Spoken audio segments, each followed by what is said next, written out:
Hi friends, இன்றைக்கி பார்த்தீங்கன்னா புதன்கிழமை சாயந்தரம் ஆயிடுச்சு. புதன்கிழமைனாவே மாமாக்கு லீவ் தான், அவருக்கு வீக் ஆஃப். அதனால் எங்கேயாவது வெளியே போகிறக்காக பிளான் பண்ணுவோம்.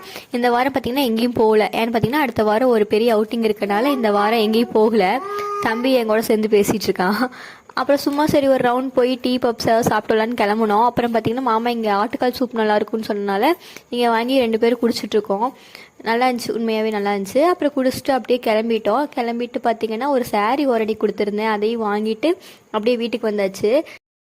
மதியம் பார்த்தீங்கன்னா நான் பன்னீர் புலாவ் செஞ்சுருந்தேன். அதில் கொஞ்சம் பன்னீர் மீதி வச்சுருந்தேன். அதனால் பார்த்தீங்கன்னா மாமா நான் பன்னீர் ஃப்ரைட் ரைஸ் செய்கிறேன் அப்படின்னு சொல்லி செஞ்சிட்ருக்காங்க.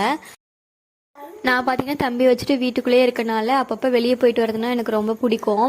எனக்கு கொஞ்சம் ரிலாக்ஸாக இருக்க மாதிரி ஃபீல் பண்ணுவேன். ரொம்ப செலவு பண்ணி தேட்ரு ஷாப்பிங் அந்த மாதிரி போனால் தான் ஹாப்பியாக இருப்பேன் அப்படின்னு இல்லை. இந்த மாதிரி சும்மா ஒரு ரவுண்டு கூட்டிகிட்டு போனாவே ஹாப்பி ஆயிடுவேன். அந்த மாதிரி இன்னைக்கு ஈவினிங் ரொம்ப ஹாப்பியாக போச்சு. மாமா செஞ்ச ஃப்ரைட் ரைஸ் சூப்பராக இருந்துச்சு. தேங்க்ஸ்.